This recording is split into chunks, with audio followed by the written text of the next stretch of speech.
como yo les contaba, con Pamela Enríquez. Ella es presidenta de la Confederación de Sindicatos Bancarios y del Sistema Financiero. A propósito que estábamos conversando de la colusión de este Del tema gas. de los gas. Te enteraste, ¿no? Que Sí, fue por supuesto. durante la pandemia. Sí, hoy día en la mañana venía escuchando, es lamentable que justamente en momentos tan difíciles para toda la humanidad, donde uno se está resguardando, se supone que tenemos que ser más solidarios, más humanos, haya gente que justamente eran ejecutivos chilenos que se aprovechen de estas circunstancias. Entonces, ojalá que todo el peso de la ley caiga sobre estas personas, estas empresas, y se haga justicia, pues, porque no puede seguir esta sociedad solamente basándose en la parte económica y en el lucro. Así que Yo coincido pésimo. contigo. Que caiga todo el peso de las clases de ética sobre estas personas. Exacto. Ay, qué increíble. Bueno, preguntaba yo también si te podíamos preguntar acerca de este tema de lo que pasó con Juan Sutil el otro día, aprovechando que tú también estás ahí como presidenta de la Confederación de Sindicatos Bancarios y del Sistema Financiero, que habló Juan Sutil de alargar la edad de jubilación a los 70 años. Yo leí un comentario de Luis Mesina que decía que le parecía que antes de hablar de cualquier cosa, primero había que tener en consideración que las personas que han tenido menos recursos a lo largo de su vida, digamos, mueren antes, ¿no es cierto? Entonces, por lo tanto, le quedan menos años de vida. Pero además de eso, que encontrar trabajo después de los 50, y aún más trabajo con contrato, así como que para que te paguen cotizaciones, es casi imposible. Entonces, es como de verdad muy difícil lo que él plantea, ¿no? Claro, en realidad plantear una situación así desde su espacio de privilegio es fácil, porque un hombre o una mujer que ha tenido los recursos para una buena alimentación, para un buen vivir, no tiene enfermedades preexistentes, no tiene diabetes, no tiene ninguna alta presión, entonces puede llegar hasta edades más avanzadas sintiéndose bien, sintiéndose jovial, puede tomar después una jubilación, un júbilo de descansar, pero el común de los chilenos y chilenas no es así. Nosotros lastimosamente llegamos a los 60, 65 años. Hay un estudio que dice que las mujeres de menores recursos viven 17 años menos que las mujeres de las clases más acomodadas. 17 años menos, wow. 17 años menos. Entonces, subir la edad de jubilación en realidad es un contrasentido. Yo creo que lo que tenemos que abocarnos como sociedad es a subir, pero las pensiones miserables que tenemos, sobre todo las mujeres, tenemos que darnos ese trabajo, ver cómo lo podemos hacer para que los empresarios como Juan Sutil tengan la conciencia de que los trabajadores y trabajadoras no podemos después sobrevivir con estas pensiones de miseria. Así que le hago un llamado desde acá para que piense más solidariamente en las clases trabajadoras más precarizadas, en las mujeres y hombres que se enferman ya a esas edades y no pueden seguir trabajando, en realidad. Claro, y ahí estábamos viendo justamente ese comentario que yo te comentaba de Luis, que me pareció muy atingente, porque conozco muchas personas que tienen más de 50 años y que no tienen capacidad de encontrar un... Y aparte que hay un aspecto que Sutil desconoce y que es la experiencia comparada. Yo estaba mirando acá la Unión Europea, países desarrollados, gente que no se formó desde las precariedades que muchas veces tiene el obrero chileno, ¿cierto? Que tuvo salud, educación de una calidad diferente a las que tenemos nosotros. Y allá, el promedio de la Unión Europea sigue siendo 65 años, con gente que llega a esa edad mucho más impecable de como llegamos nosotros. Entonces, ¿por qué debiéramos cambiar? Yo no lo entiendo. Bueno, yo creo que lo que están haciendo el esfuerzo es que se siga aportando a este fondo, a este gran fondo de capitalización individual. Claro. Entonces yo creo que hacia allá apuntan más que hacia un mejoramiento de las condiciones de las personas, de los trabajadores. Totalmente. Aparte, Sí. ¿qué trabajo va a encontrar una persona de 65 años obrera en Chile? O sea, ya los profesionales tienen problemas, pero los trabajos de antes, reponedor de supermercado, ¿cierto? Temporero. Muchas de las personas que vemos en las plazas, que son las que recogen las que están la regando, hoja, exactamente, riegan, lo que trabajan etcétera, en limpieza son y personas aseo ornato. mayores. No, Sí. fíjate, Francia tiene edad promedio de jubilación 62. Claro. Suecia se dispara un poco y llega a los 67, algunos 68. Pero tienen también Pero- un sistema de salud y de Por eso, ¿cachai? ¿cómo que llega un sueco a los va 68? acorde a eso, ¿cachai? Pueden estudiar de manera gratuita en la universidad. Son realidades completamente distintas a las que vivimos nosotros. Tienen a los 18 años departamentos para irse a vivir, a los que tienen que postular. No es tan fácil como llegar y acceder, pero tienen posibilidades de vivir de buena manera, con lugares con calefacción, ¿verdad? Con que no te cobren un ojo de la cara por cada cosa que...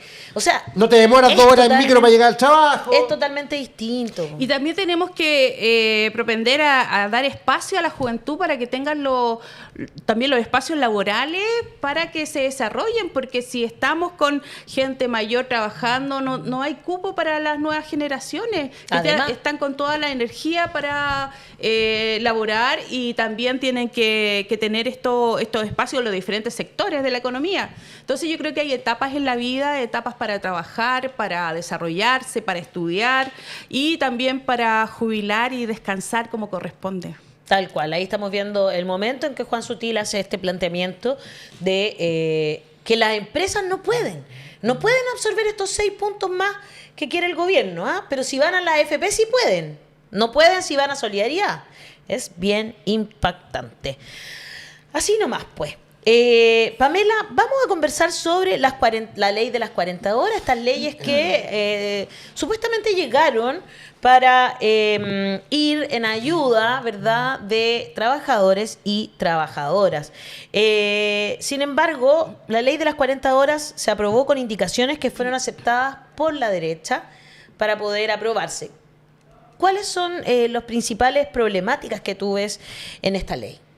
Mire, nosotros desde la Confederación Bancaria y Sector Financiero siempre dijimos y pusimos en la alerta en este proyecto de ley en principio y ahora ley, que no nos parecía un buen proyecto porque tenía demasiadas indicaciones, había demasiadas cosas que iban a quedar como en el como al libre ¿Albedrío? Albedrío de las partes, en este caso de la empresa, del empleador, porque no era un buen proyecto. Si solamente se tenía que cambiar de 45 horas a 40 horas. Pero cuando empiezan a haber tantas indicaciones, sobre todo desde la derecha, cambia totalmente el sentido. Ya vemos cómo quedó en algunos sectores que el empresariado, francamente, no sé cómo llamarlo, pero quieren aumentar en 12 minutos el horario de colación, lo que encuentro inaceptable, para poder cumplir con las 40 horas. Entonces, hay muchas situaciones que dentro de esta ley pueden ocurrir en desmedro de los trabajadores y de las trabajadoras. Entonces, por eso no es una buena ley, porque pueden haber muchas interpretaciones para esta ley. Ya vemos también que continúan los trabajadores que están bajo el artículo 22, que también nosotros alertamos acerca de esta situación. En la banca, en el Banco de Chile, hay más de 3.000 trabajadores con artículo 22. ¿Y por qué tienen artículo 22 los trabajadores de la banca? Porque el artículo 22, para que la gente entienda, ¿no? Es que no tienes horario de trabajo, ¿no? Me equivoco. ¿Cómo claro, es exactamente? Que están eximidos su jornada laboral, están con libertad de jornada, que no están con una supervisión directa, pero en realidad es como viene a las chilenas ese artículo, porque si tiene supervisión, si también tienen una jornada que cumplir, pero son jornadas extensas, y generalmente son trabajadores ejecutivos que trabajan con metas. Entonces a ellos también les acomoda esta situación, pero también son trabajadores que están siendo explotados por estas jornadas largas.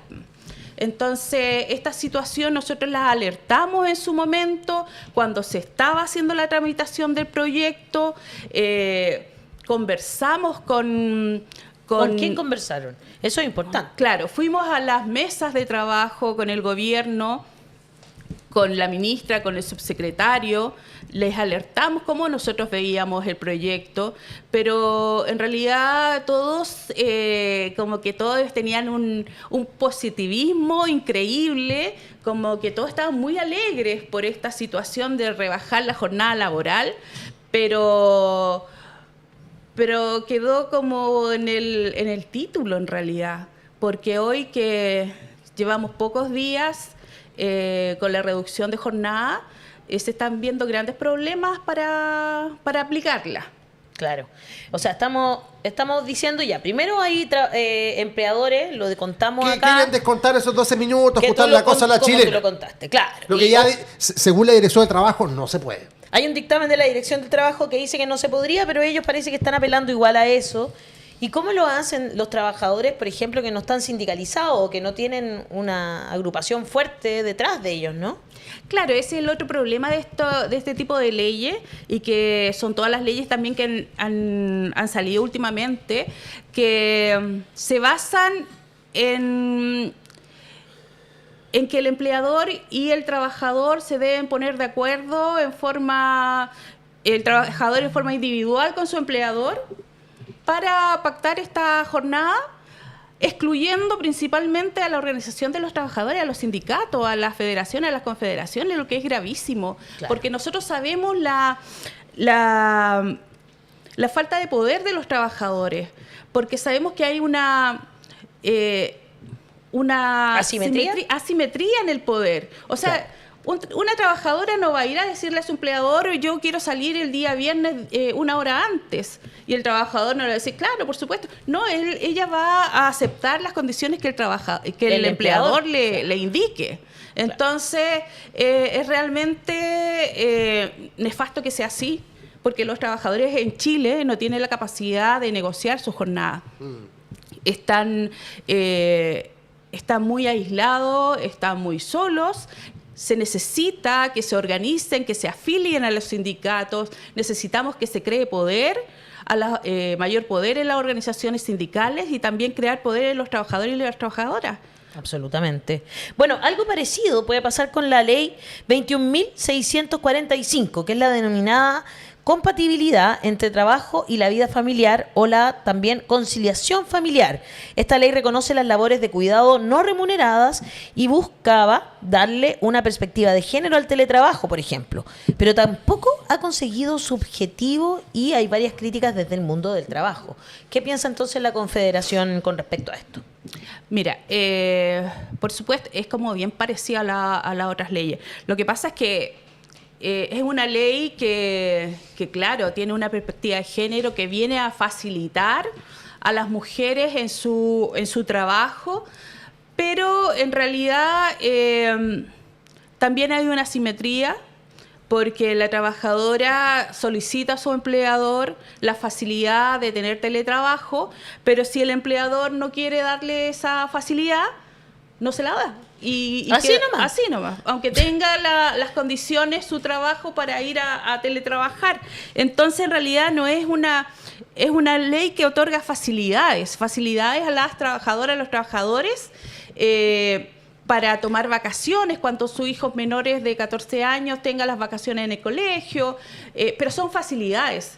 No son algo que obligue al empleador a... O sea, está mal hecho en el fondo, o sea, porque estamos hablando de casos donde muy rimbombantemente se propone y se aprueban leyes que se suponen van a traer beneficio a los trabajadores, pero al final hay temas de implementación que no logran de que sean realmente efectivas, realmente buenas, y la pregunta cae de cajón. Al momento de implementarlas tan mal, ¿será porque son ingenuos? ¿Porque lo hacen mal? ¿O porque no quieren que funcione? Yo creo que, bueno, hasta el momento no ha funcionado, porque una gran mayoría de trabajadoras que han solicitado estas facilidades. ¿Qué está pasando con eso? Tú estás en un sector, digámoslo, la Confederación Bancaria tiene muchas mujeres. Claro, muchas mujeres que necesitan, porque las mujeres somos las que llevamos la carga del cuidado de los niños, del cuidado de los enfermos, de los adultos mayores. Porque esta ley... Esa es la realidad, en un 95% más o menos. Y esta ley no viene a solucionar esos temas de fondo, sino que también los fortalece y los profundiza también esta ley. Entonces, la mayoría de las mujeres que para solucionar ese tema, esa carga fuerte que tenemos, solicitan esta nueva forma de teletrabajo y no son escuchadas por el empleador. Y en realidad les dan una respuesta negativa. ¿Y qué pasa con la trabajadora? Muchas de ellas, se frustran, tratan de verlo por otra solución y otras renuncian a su empleo. Sí, hay muchas mujeres que han renunciado a los empleos porque no pueden compatibilizar estas cargas. Entonces, de un 60% de las mujeres que han solicitado este sistema han tenido una respuesta negativa, si esa es la realidad. No hay forma de obligar al empleador que lo acoja favorablemente. Claro, y sin con esa simetría de la que estábamos conversando, porque no están imposible. Claro, ¿no? Las organizaciones sindicales también han quedado excluidas de esta situación de poder estar negociando estas leyes. Entonces también es bastante... se escucha mucho a los empresarios, se habla con ellos. Y se escucha mucho de que el trabajador va a poder optar, la trabajadora va a poder solicitar, pero no se habla nunca de la organización sindical. De cómo se enfrenta. De cómo se enfrenta claro. La organización sindical, cómo va a hacer frente a estas leyes. Entonces, yo creo que de una manera bien explícita se está dejando aparte a las organizaciones sindicales.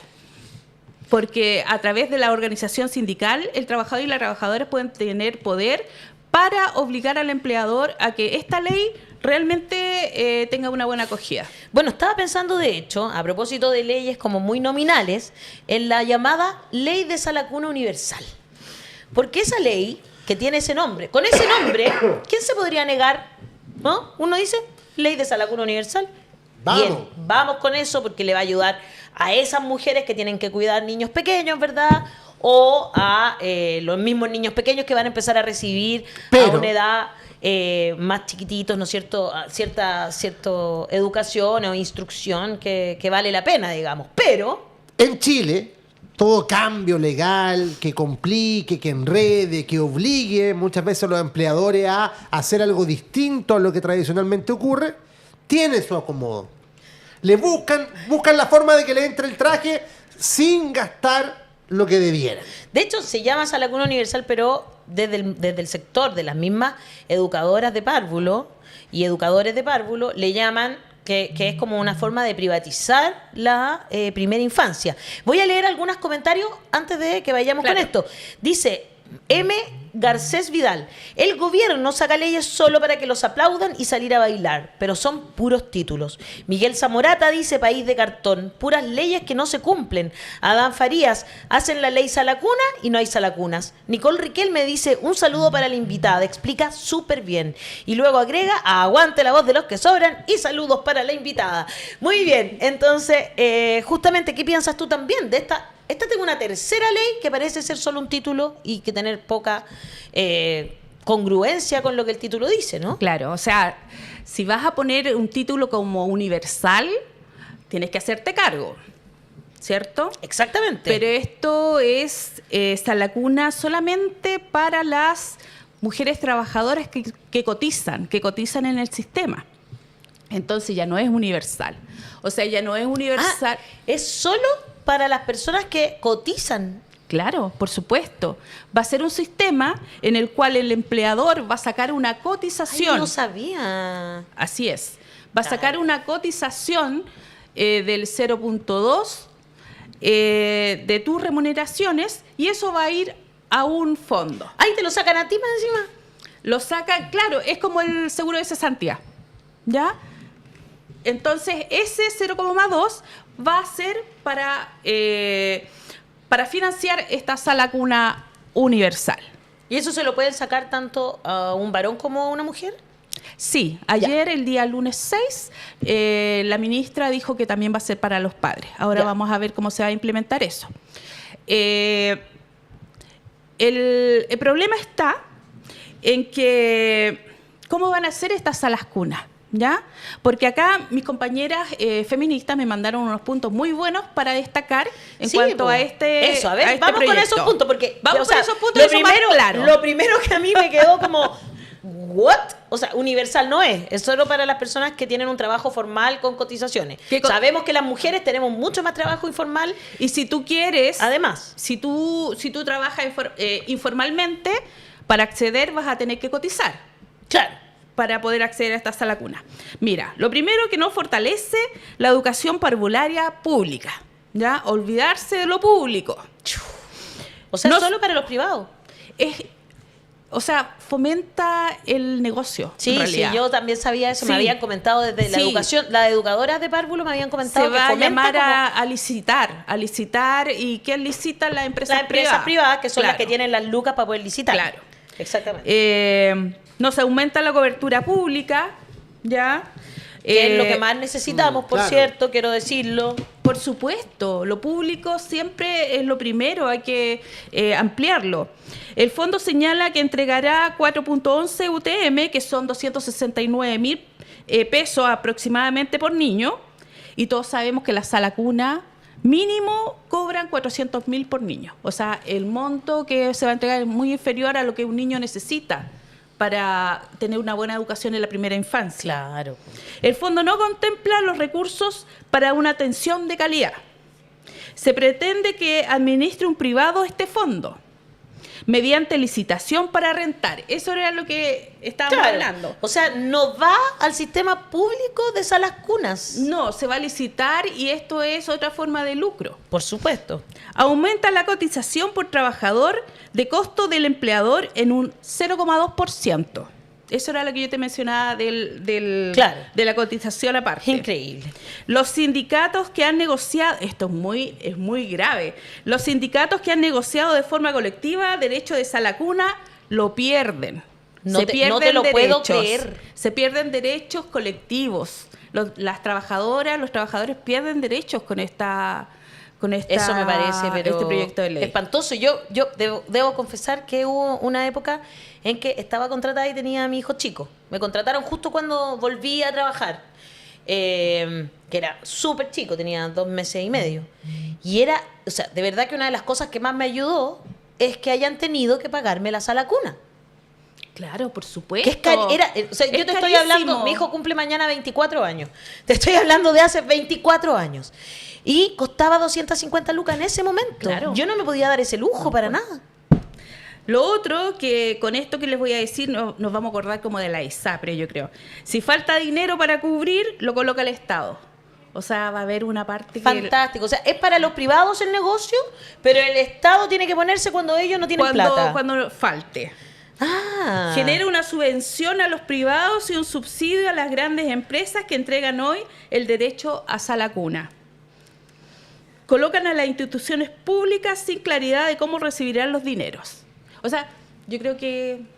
No, revisémoslo. O sea, revisémoslo entre los trabajadores, las organizaciones sindicales. ¿Y esta ley ya pasó por toda la... ¿Es una ley del Estado o no todavía? No, todavía no, está en tramitación. O sea, ¿podemos todavía salvarnos de esta aberración? Sí, por supuesto. Hay muchas compañeras que están en pie ahí luchando para que esto no se haga realidad porque se va a precarizar mucho a los niños, a la educación de la primera infancia. Y las mujeres una vez más lejos del trabajo, por lo tanto. Por supuesto. Oye, a mí me parece muy grave lo que estamos contando. Pero qué bueno que estén atentas. Sí, no habíamos conversado sobre esto, pero por ejemplo, Vanessa Rodríguez dice, mi hijo estudia educación de párvulos en la UNCE y no están de acuerdo con la ley de sala cuna universal. La semana pasada marcharon, pero no fue muy visible. Es verdad, ha habido muchas marchas de parte de educadores y educadoras de párvulos, pero cuando está vinculada a la primera infancia es tan difícil que salgan a las calles, es más difícil que se tome en consideración esto. ¿Por qué? Porque no hay votos ahí. ¿Cuál será lo que está detrás? Porque de verdad yo no entiendo. Esta ley fue propuesta por el gobierno de Sebastián Piñera. Claro. En el gobierno, en Sebastián Piñera 2. Sí. Y tengo muy claro que de inmediato se prendieron las alertas del mundo de la educación. Sí, porque lo que se busca es un nuevo negocio, un nuevo lucro, y en realidad no el bienestar de los niños y niñas en su primera infancia. Y también precarizar el trabajo de todos los que trabajan en las salas cuna de las educadoras de párvulo, que ya vienen precarizadas, imagínate, con esta nueva ley de sala cuna universal. Entonces el llamado yo creo que es a la clase trabajadora, también a las mamás, a todos los que usamos a la cuna, hemos usado a la cuna, para estar en alerta y ser solidarios. Si hay una marcha, también salir a marchar, a apoyar estas instancias, porque a todos nos afectan. A Por todos nos supuesto. van a afectar ahora o a futuro. También si se aprueban estas leyes, va a pasar muchos años en que queden establecidas, no se vuelven a No, tocar. y después, exacto, después como pasó con la ley de pesca, todavía estamos con la misma ley Tal de pesca cual. corrupta. Y todo el mundo sabe que es corrupta, todo el mundo sabe que hay que cambiarla, Pero y ahí nos está. demoramos, Pero y nos no se puede demoramos, y nos cambiar demoramos. todavía. Exacto. Entonces hay que hacer algo antes que sean leyes. Absolutamente, estoy de acuerdo contigo.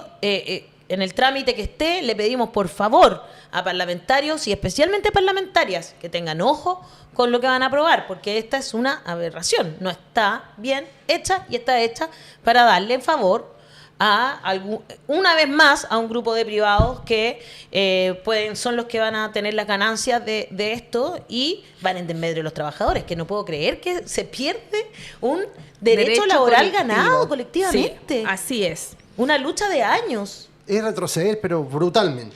Increíble. Bueno, mi querida Pamela, como siempre, un agrado tenerla acá. Quiero pedir unos Pero por favor, segunditos pero por favor. para enviar un mensaje. Mira, Ya. desde la Confederación de Sindicatos Bancarios Sector Financiero, y también como estamos acá en este espacio, La Voz de los que Sobran, que es un espacio de comunicación, medio de comunicación alternativo, queremos enviar nuestra solidaridad a los sindicatos, a los trabajadores y trabajadoras de los medios de comunicación argentinos. Sabemos que Milei mira a Chile cuando hace sus leyes, buscando privatizar empresa pública y de paso los derechos sociales. Hoy está amenazado los medios de comunicación pública con una ley de que aprobarse autorizaría al gobierno a actuar en contra de los medios de comunicación. Queremos solidarizar con las y los trabajadores argentinos, con sus sindicatos que están movilizándose ahora contra la aprobación de esta ley.